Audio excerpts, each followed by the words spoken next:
Ladies and gentlemen, it's a big, weird, wild world out there, folks, and here we stand. Al pie del cañón, ready for anything. I'm Rob, and you're listening to... The ProBoh Show! How are we doing out there, guys? Welcome to The ProBoh Show, another podcast exclusive just for me, my crew here joining me in the live audience, and my delicious, godlike, angelic podcast downloaders. More and more of you every day. Top 100 in Spain's comedy podcasts. Officially, that means I'm bilingual now. Here you go. How you doing out there, folks? We have Eugene in the chat, Vero, Born to Iron Man, The Bridge. If you want to be as cool as those people, you have to join us live at 8:30 Central European Time every morning on twitch.tv/professional bohemian. Couldn't be easier. So it is currently 8:30 a.m. right here in Europe. 2:30 a.m. Eastern Standard Times for our friends in the US, and 3:30 in the afternoon in the Philippines and Hong Kong. How are you doing, friends? All right, my God, what a great show we have lined up for you today. In today's 100 Humans, we ask them to name something men do to make themselves more attractive. Nombra algo que hagan los hombres para ser más atractivos. In today's Complete the News, we'll find out about a new pizza topping, a pizza topping in Hong Kong. And if we have time, we'll find out how an Australian farmer, un granjero australiano, survived a crocodile attack. Ooh, all right. And today's Unpopular Opinion, back to the theme of beauty standards and beauty and the whole theme of, beauty and how it's represented in the media, how we feel about it. We're going to talk about, or we're going to tackle the cosmetics industry today. We've had a go at fashion. It's cosmetics turn. The cosmetic industry profits by preying on people's insecurities. The cosmetic, la industria cosmética, I think you say. Yeah. Se aprovecha de la inseguridad de la gente. Oh, my God, guys. But before that, friends, I'm here, you're here. Let's see what's going on in the world. Oh, my God. Got a message from Nessa Vanessa on Instagram. She says, I'm so pissed off that, as you predicted, they made us choose between subscribing or giving our data for ads on Instagram. I swear I wanted to send Instagram to hell. In the end, I have stayed to keep in touch and be able to participate in the show in some way. What did you do? Well, obviously, I stayed with the ad method. But I don't know. I've been recently threatening, leaving the Instagram as a platform for the polls that we do around the show, and trying to redirect that interaction to my Patreon. Now you can join my Patreon for free. By the way, if you're watching live, there's a link somewhere. You can join that for free now. So maybe that's the way forward for those of you who are thinking of leaving Meta as a platform. You can also chat with me there. So I don't know. Don't know what to do. Maybe you guys can tell me. What do you think? Do we stay on Instagram, or do we move everything to a free platform where you're not bombarded with ads for other people other than me? I'm going to be honest with you guys, If you're not supporting me financially, that's fine. That's fine. Patreon.com/professional bohemian. Buy me a coffee a month. Let's see. From Scotland to Florida. Is that too much of a contrast? Not for the ProBoh Show, Bridge. Not for the ProBoh Show. And what else? Yeah, today's a bank holiday in Madrid. So we're in the ProBoh home studio today. Yeah, am I wearing my pajamas? You will never know. Unless you're watching the break. Let's see. Let's get into some ads. My God. Into some news, shall we? Regarding ads. You remember a couple of weeks ago we did a theme of online content, how it's paid for, how they generate revenue, and how the public feels about it. And we mentioned a couple of times. We actually covered the news of YouTube blocking adverts. Or blocking ad blockers. Oof, yeah, that's that's a complicated concept to get your heads around, right? So there are there are tools in existence that block advertisements on certain sites. And what YouTube did was to block ad blockers. So they can detect ad blockers and stop you from watching the video if you're using one. And I make the argument that that's actually a good thing for content creators like myself. You know, the only way we generate revenue most of the time is through those adverts. Not me, because not enough of you are subscribed. Subscribe to my YouTube while you're at it. Professional Bohemian. The ProBoh show on YouTube. So I made the argument that that's actually quite a good thing, you know, because you can subscribe to YouTube Premium, or if you support a patron, or you support a content creator, you can find them their Patreon and whatever.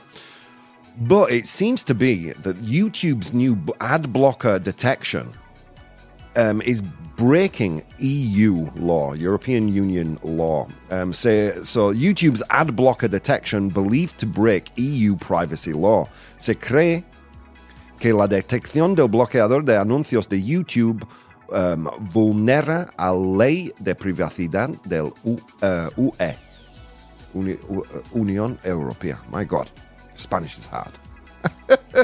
So this is an article from Wired magazine, and it discusses a complaint filed against YouTube's ad blocker detection system, alleging it violates the EU's e-privacy directive. Privacy campaigner Alex Haniff claims that YouTube's use of JavaScript-based scripts to detect ad blockers on users' devices is illegal under European law, as it accesses information without the explicit user permission. YouTube began implementing this detection in Europe in 2023, blocking content for users with ad blockers. The EU law requires explicit user consent for accessing information on devices, which YouTube may not be providing. Interesting. So I find myself in a moral grey area here, because I do consume more YouTube than any adult of my age should. Like way more. Like from Let's Play videos to conspiracy documentaries. It's my jam, man. I love it. So I find myself in a moral grey area, whereas I don't kind of pay for many, to support many other creators. I do a few, but not many. I do make sure I watch the ads, even if they're skippable. I'll skip them a few seconds into the thing, just so that the creators are getting financially paid for each one of my views. I try and do that because I want to be, I want to support creators who make content that I like. However, I really am a big fan of EU's privacy laws when it comes to online protection. And it could be true that their JavaScript-based ad blocker detection is actually garnering information on our computers without our permission. So it's an interesting moral grey area for me. I don't know how you feel about that. And let's see. I'll keep on following this story as it progresses, because I find it fascinating. And I really am grateful that the EU is developing laws to protect our privacy online. Like, thank God they exist, right? Okay, let's move on. Mika, M-I-K-A, Mika, becomes the world's first AI human-like robot CEO. Can we vote her into office too? Can she be the first human-like human-like politician? So this is an article from Yahoo Finance that discusses Mika, the world's first AI-powered humanoid robot CEO, a joint project between Hanson Robotics and the Polish-run company Dictator. That sounds a little ominous, doesn't it? They could have called it Friendly. No, Dictator, there you go. Dictador in Spanish. Mika, who represents Dictator's unique values, is equipped with advanced AI and machine learning algorithms for data-driven decision-making. However, there's a noticeable delay in Mika's response time. David Hanson, CEO of Hanson Robotics, emphasizes the importance of humanizing AI for safety and effectiveness. The article also touches on public opinions about AI in the workplace, with mixed views on whether AI should be respected or seen merely as machines. This development comes amidst broader discussions about AI's role in job displacement and the need for regulatory oversight. Man, is this not a topic we've covered We've actually been covering this topic on the show maybe about a year since it has become a thing in the public discourse. Yeah, it's a big deal. But let me tell you something, friends. If they're going to replace anything, let it be the CEOs and directors. Let it be them first. I mean, I hate to kind of laugh, but traditionally, it's always been okay, comrades, strap yourselves in. It's always been the working classes that have been displaced by technology. Everything from checkouts, automatic checkouts in supermarkets and shops, to the fabrication of cars in the automotive industry. There used to be lines of people, that each person doing their own little thing, to just lines and lines of robots that do it automatically, and maybe one person maintaining the robot arms. Let be the CEOs next. Yeah, I'm all for that. Yeah, let's go.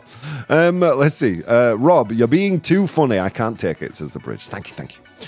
Vero, I thought Mika was a singer and real. Another fallen myth. I think there's maybe more than one Mika. There's the hero robotics CEO, and then the other one. All right, final piece of news. Coming from Fox Weather. So, take it with a pinch of salt. I don't know how you have a phrase for that in Spanish, right? To take something with a grain of salt. Con pinzas, something like that. Cógelo con pinzas, is it? Oh, I'm going to give myself. ¿Será posible? Vaya nivelazo. No translation elf there, friends. It was just my poor, tired, coffee-riddled brain that gave you that one. Okay, so a solar superstorm could wipe out the internet for weeks or months, scientists say. So why am I saying cógelo con pinzas? Why am I saying take it with a pinch of salt? Because Fox News, no matter, even if it's Fox Weather, they are renowned for clickbaity, sensationalist articles. Un super tormenta solar podría acabar con el internet durante meses, semanas o meses, según un científico. One scientist. All right, but let's get into this article. An article from Fox Weather discusses the potential risks posed by solar superstorms to the internet and related infrastructure. Professor Peter Becker of George Mason University, leading a project with the school and the Naval Research Laboratory, warns that increased solar activity could lead to an internet apocalypse. Solar flares and coronal mass ejections can disrupt the Earth's magnetic field, potentially damaging the power grid, satellite, fiber optic cables, GPS systems, and other communication equipment. Now we've taken it with pinzas, with clothes pegs. Now we've taken it with a pinch of salt. There is actually quite a lot of truth to this. A coronal mass ejection can disrupt the Earth's magnetic field. Truth, it's a fact. And GPS systems are constantly correcting their data, not only because of this phenomenon, but because they drift off course occasionally. So it's interesting. It's an interesting little thought exercise to wonder what might happen to society if the internet disappears for even one day. Think about all your banking, shopping, everything that you do online. The advent of the internet changed the world climactically. Climactically. It sounds a little bit doom and gloom. But we all rely on technology way more than we ever did. Imagine a world where we couldn't communicate with each other the way we do, the way we've become used to. If we're thrust back to the 80s in terms of technology. I mean, even in the 80s, there were interconnected networks. I mean, really, we would be thrust back into the 60s, 70s. Would it be for the net benefit of society? Maybe that's an unpopular opinion to come down the road. Would an internet apocalypse be of the net benefit for society? Food for thought, guys. Maybe that's coming up next week. Tomorrow, we're going to finish our theme on beauty and our unpopular opinions. So let's go there with today's unpopular opinion. Unpopular opinion. Cógelo con pinzas. Well done. ¿Será posible? Vaya nivelazo. From Vero. The bridge, and make sure the jar has a screw down top. What jar? Am I missing something? All right, let's go to today's unpopular opinion, a great one for today. With regard to the cosmetic industry, la industria cosmetica, the cosmetic industry profits by preying on people's insecurity. When I say preying, I don't mean like in church. I mean prey as in an animal, like a predatory animal might. La industria cosmética se aprovecha de la inseguridad de la gente. So we do call this topic unpopular opinions, right? How unpopular actually was this? Did I fail miserably? So I posted a poll on Instagram, as I am wont to do. You can join me there if you want, for as long as we stay on Instagram as a platform. Instagram at Professional Bohemian, Bohemio Profesional. And you guys said, or at least the Instagram people said, 95% true, my God. So that kind of puts me in a weird position here to maybe play devil's advocate to my own unpopular opinion. Because this is a show, if this programming is about anything, in this black and white world where everyone's asking you to take sides, all I ask you to do is understand nuance, and the nuances, los matices, of every single argument that exists. The cosmetic industry gets a lot of flack for profiting on people's insecurities. So let's dig into this. So I thoroughly tortured the elves this morning, poor things, and they provided me with some pros and cons. So let's get into those right now. So in the pro column, agreeing with the statement that the cosmetics industry profits, aprovecha de la inseguridad de la gente, profits on preying on people's insecurities. Here we go. Many cosmetics brands use marketing strategies that highlight insecurities, such as aging, skin imperfections, societal beauty standards, to sell their products. This can be seen as exploiting vulnerabilities to drive sales. Let me be honest with you. Today's unpopular opinion was also we should ban the use of the words anti-aging in cosmetics advertisements.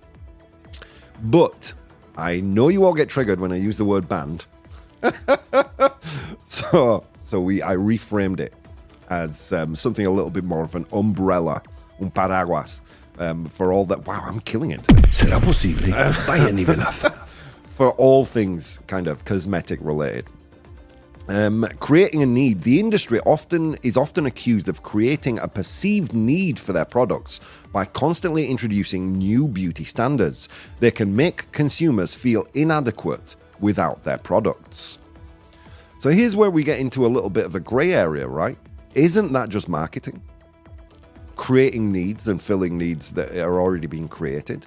Haven't washing detergents been doing this forever?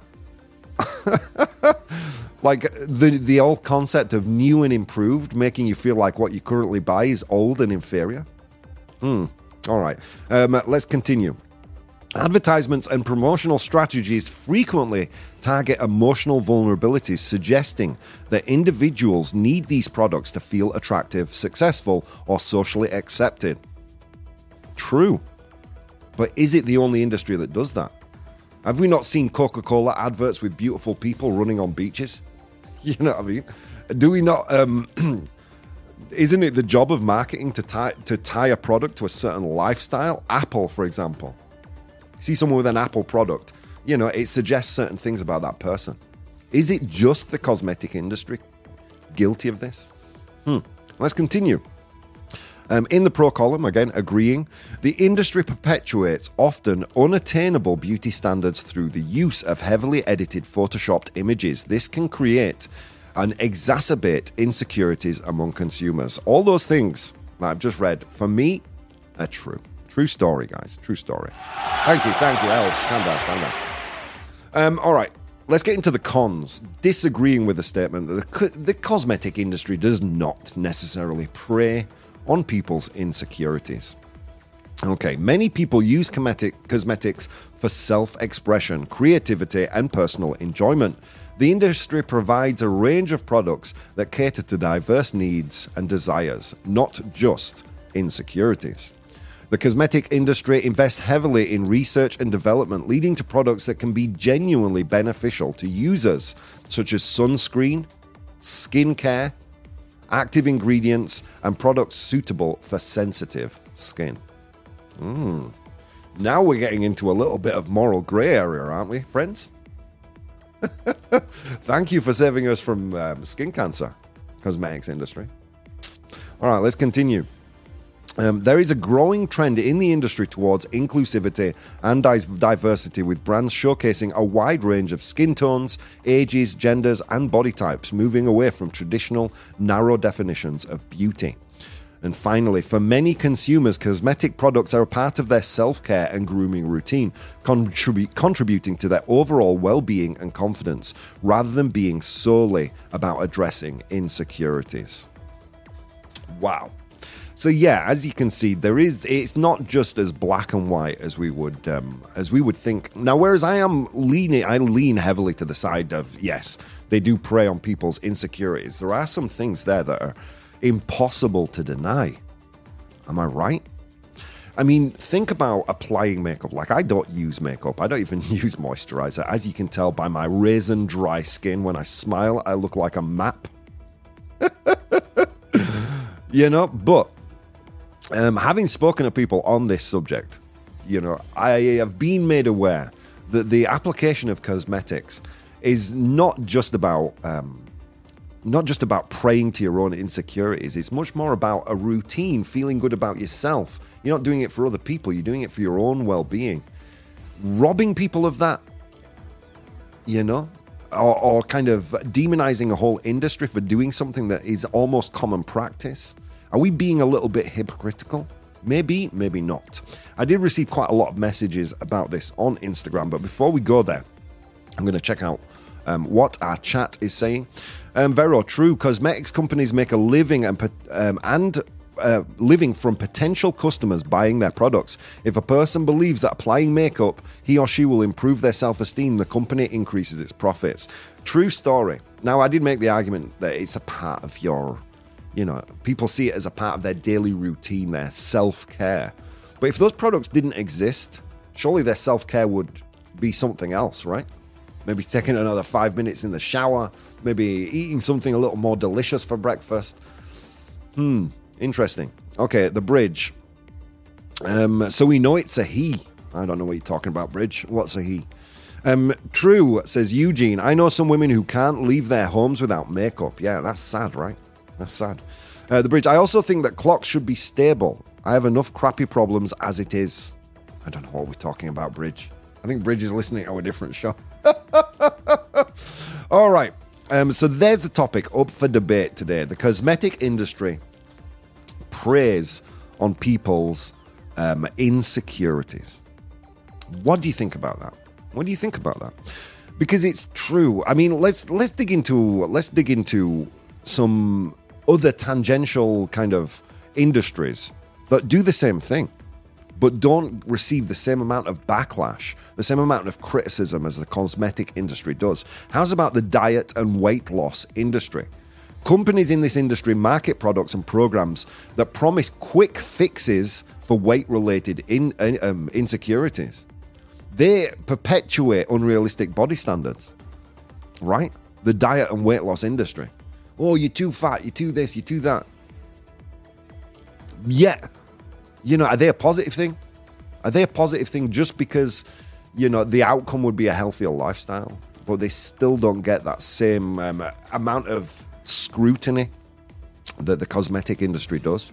Then you have the fashion industry that perpetuate unrealistic body standards by again promising that the clothes that you wear will immediately change the way you look and give you more confidence, when that's probably not the case, right?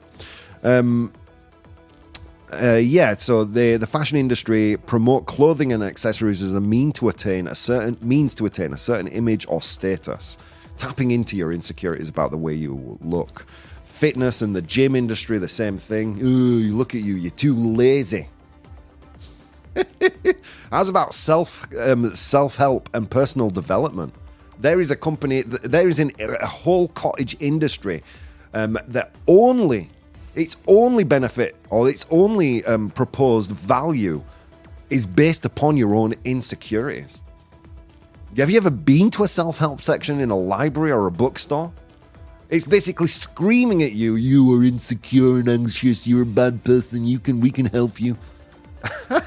Yet they don't get the same level of scrutiny that the cosmetics industry does, which puts us in a really weird moral quandary, or at least me in a really weird moral quandary, because I believe the cosmetic industry does prey on people's insecurities, but it's certainly not the only industry to do so. I'm going to post a poll in the chat, guys, and you're going to tell me, does the cosmetic industry prey on people's insecurities for their own profit? True or false, guys? So many things you could have been doing this morning. Instead of doing those things, you took the time to spend some time with me, and it means the world. See you soon. Hey guys, if you'd like to support the show, you can do so on Patreon. That's patreon.com/professional bohemian.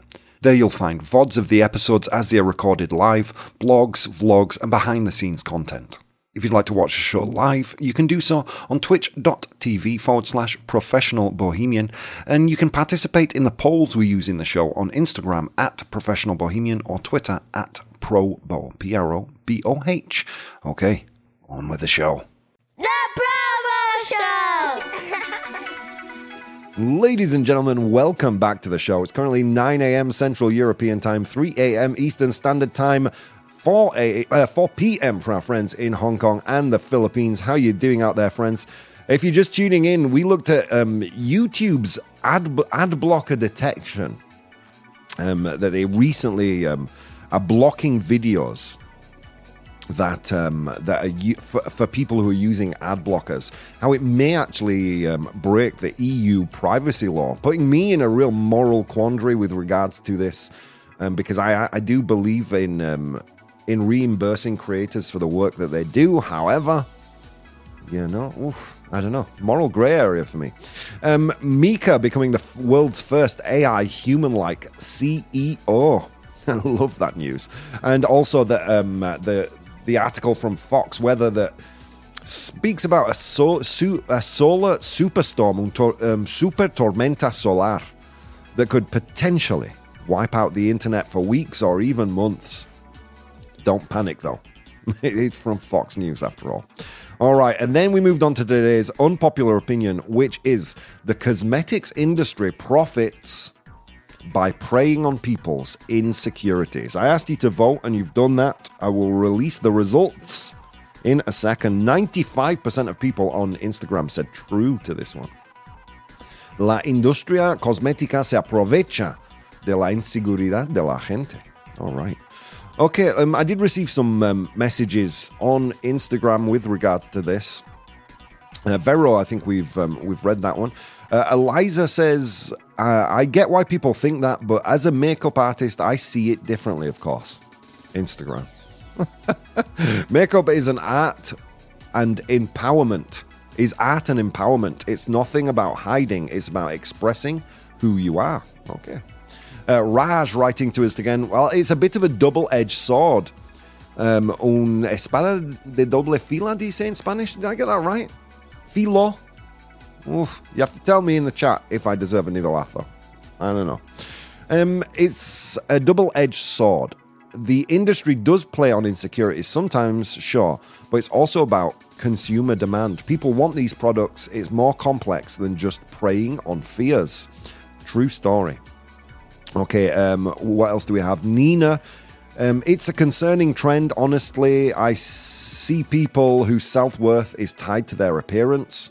And Leo finally writing to us again. Yeah, and don't forget the environmental angle. Many of these companies push products that aren't just playing on insecurities, but also harming the planet.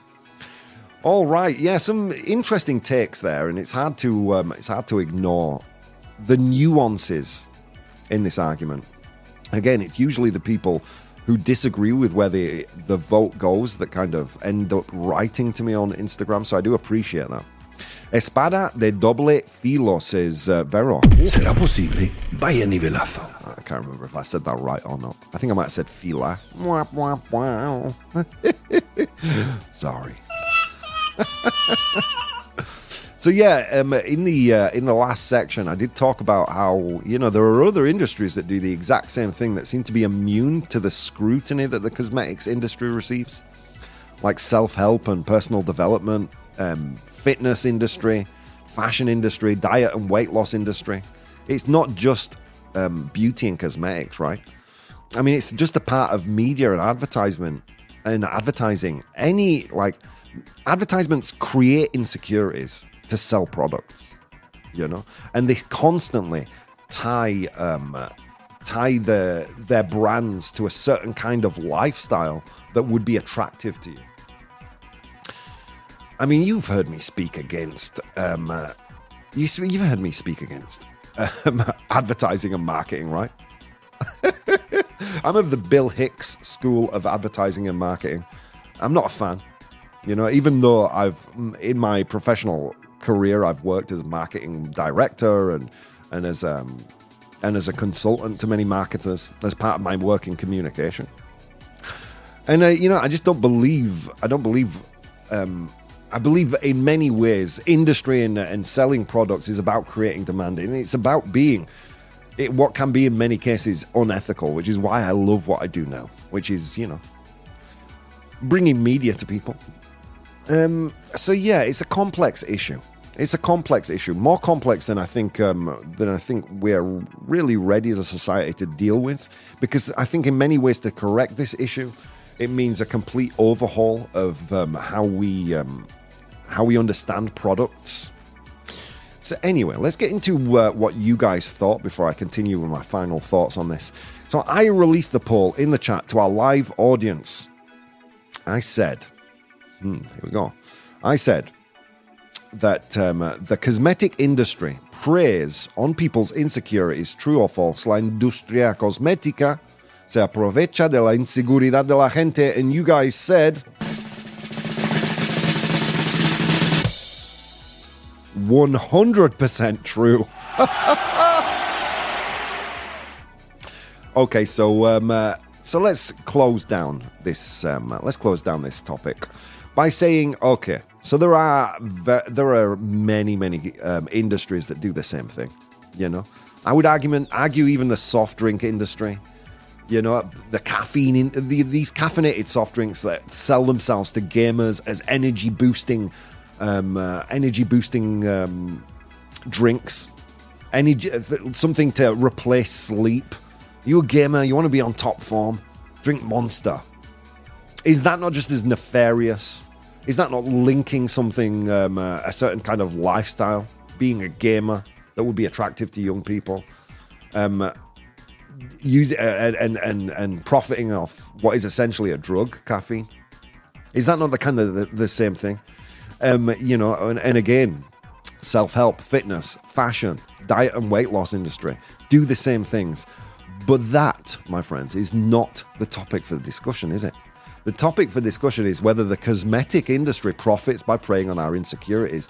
And even though, yes, they do provide products and services to us that are valuable, and they are valuable. Look, sunscreen is a valuable thing.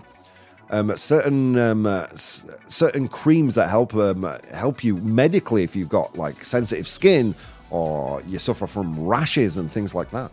They do cause a benefit to society, but is there a branch, and a massive branch of this industry that does prey on people's insecurities? Yeah, of course they do. So it's hard to disagree with those of you out there that said 100% true. But as always, friends, these are just opinions. And as Grandpa Bo used to say, opinions are like buttholes. Everybody has one. They all stink, including mine. So there you go, friends. 100% true. Well done. You nailed it today. Let's go to today's 100 Humans. Oh my God. It was a long walk to work today across snow-capped mountains and through river valleys. And on that walk, I encountered 100 humans. And I asked them all a question. Today's question is, what do men do? Or name something that men do to make themselves more attractive. Nombra algo que hagan los hombres para ser más atractivos. Name something men do to make themselves more attractive.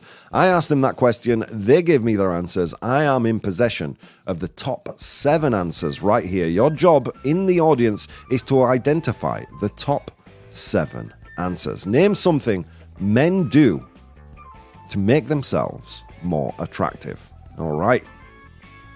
Oof, you guys are quiet in the chat today. Name something men do to make themselves more attractive.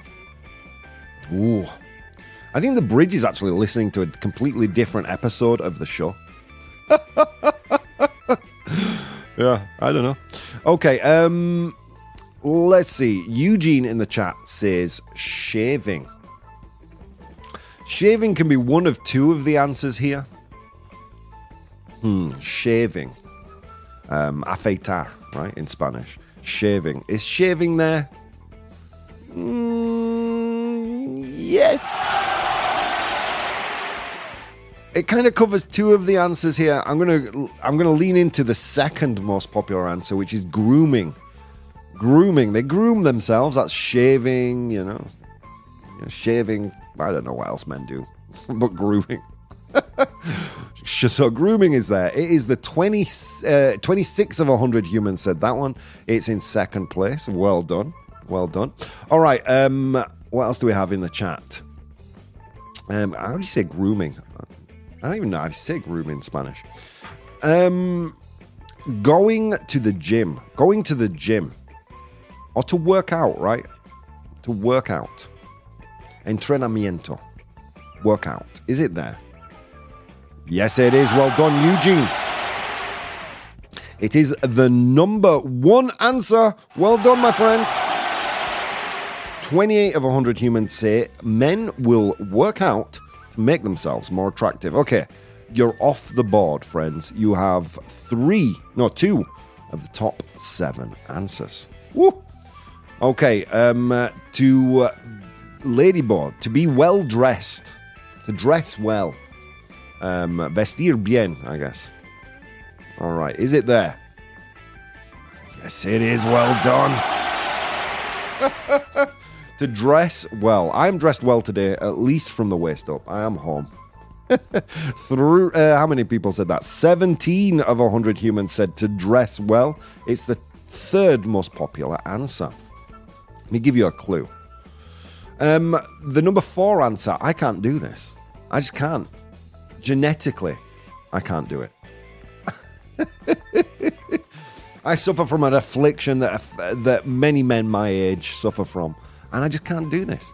But it is probably the quickest way to make yourself, at least from the neck up, look much better. It's not shaving, although shaving could be involved.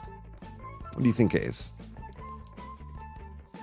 It's getting a haircut. Oh, guys, come on. You suck today. Getting a haircut. It is the 4th most popular answer with 8 of 100 humans. Okay. Next one. Okay, this would make you smell good. You'd apply this thing to make you smell good. What am I talking about? You would apply this substance, this liquid, to make you smell good. What am I talking about? What do you think? Woo, come on, guys. The answer is applying makeup, says Eugene. Wah, wah, wah. Although that could be grooming. Let's be modern men. Yeah, why not? But it's not one of the answers. What is something you would put on to make yourself smell good? Make an immediate good impression. It is cologne or aftershave. Guys, you suck today. Cologne or aftershave? It's the 5th most popular answer with 8 of 100 humans. Okay, I'm going to guess you're not going to guess the next 2. All right, here we go. So in position number 6, it's probably the easiest thing you can do to make yourself seem more attractive. You know, rather than looking grumpy, you might want to look happy and approachable. And this is a facial expression, probably the easiest facial expression you can do, that makes a massive implication into the way you look. What am I talking about? It's smiling. Well done. All right, last one. The seventh most popular answer. This is a word that describes how you carry your body, how you stand. It is posture. Well, guys, I don't know what's happening in the chat today. Do better. All right, let's go through.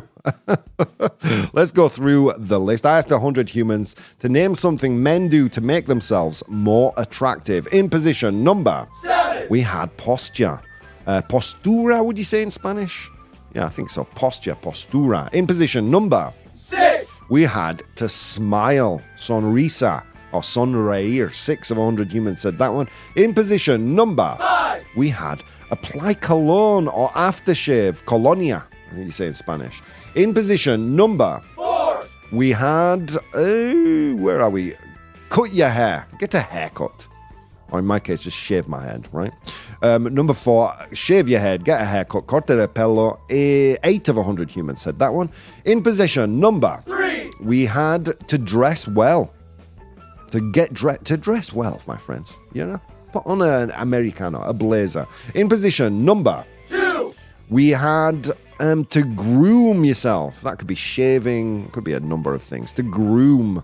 And finally, in position number 1, well done, Eugene. Congratulations to you, my friend. Answer number 1 was to work out. Entrenamiento. To go to the gym. All right, there we go. Let's move on to complete the news. Complete the news. Okay, complete the news time. All right, here we go. I'm going to give you some real news headlines, and using those news headlines, I'm going to leave out some important information, and you guys will complete the news using the 3 options I give you: A, B, or C. Okay, first of all, we're going to Australia. No, let's go to Hong Kong. Okay, Hong Kong. Here we go. Blank pizza is on the menu in Hong Kong. Blank pizza. So kind of pizza topping is on the menu in Hong Kong. But what pizza topping is it? Is it A, snake, B, panda, or C, grasshopper? Grasshopper is saltamontes. Panda is panda, I think in Spanish. And A is snake. Blank pizza is on the menu in Hong Kong. Is it A, snake, B, panda, or C, grasshopper? Woo! Yeah, this is a Pizza Hut in Hong Kong. But what kind of pizza topping is it? Okay, the chat is saying C. You guys are saying grasshopper. Let's see if you're right, my friends. All right, here we go. So, blank pizza is on the menu in Hong Kong. The answer is A, snake. Yeah, you were completely wrong about that. So, yeah, this is a story from CNN about a snake pizza being on the menu in Hong Kong. Pizza Hut in Hong Kong has introduced a unique pizza topped with snake meat in collaboration with Ser Wong Fung. I've probably pronounced that terrible. A century-old local restaurant. This innovative dish features shredded snake meat, black mushrooms, and Chinese dried ham. Ingredients basically found in a traditional snake stew. There you go. Okay. Do you want one more? Let's do one more. Okay, an Australian farmer, Colin Deveraux, survives a crocodile attack by... Okay, so un granjero australiano, Colin Deveraux, sobrevive al ataque de un crocodilo blanc. Is it A? Poking its eyes? B, biting back, or C, singing Taylor Swift? Okay. El Granjero Australiano, an Australian farmer, Colin Deveraux, survives a crocodile attack by, is it A, poking its eyes, B, biting back, or C, singing Taylor Swift? A, poking its eyes, clavándose los ojos. Is it B, biting back, mordiéndolo? Or is it C, cantando una canción de Taylor Swift? Ooh, A, B, or C? Seeing C's. B seems to be in the lead here. Biting back. Let's see what you guys say. All right, so here we go. Australian farmer Colin Deveraux survives a crocodile attack by... Well done, guys. It is, in fact, B. Chat wins. Yeah, this is true. An Australian farmer, Colin Deveraux, survives a crocodile attack by biting it back. Australian farmer survived a harrowing encounter with a 3.2 meter saltwater crocodile. 3.2 meters. That's a dinosaur, not a crocodile. By biting the animal back. The incident occurred near Finnis River, where Deveraux, a cattle producer, stopped at a billabong, which is kind of like an Australian, I don't know, I guess it's like a swamp or something, and was attacked. The crocodile latched onto his right foot and dragged him into the water. And in a desperate struggle, Deveraux managed to bite the crocodile's eyelid, causing him to be released. Colin Deveraux is a superhero. Oh my God, such an aggressive man, says Eugene. Yeah. I mean, if it works, right? All right, guys, what a show we've had today. We've talked about YouTube potentially breaking EU privacy law. We've talked about the first AI human-like robot, CEO Mika, about the super solar storm that could wipe out the internet. A little bit of panic mongering there. We've discussed the cosmetics industry, and we found out about Hong Kong pizza and how to survive an animal attack. My God, what a great show, guys. So many things you could have been doing this morning. Instead of doing those things, you took the time to spend some time with me, and it means the world. I'll see you next time.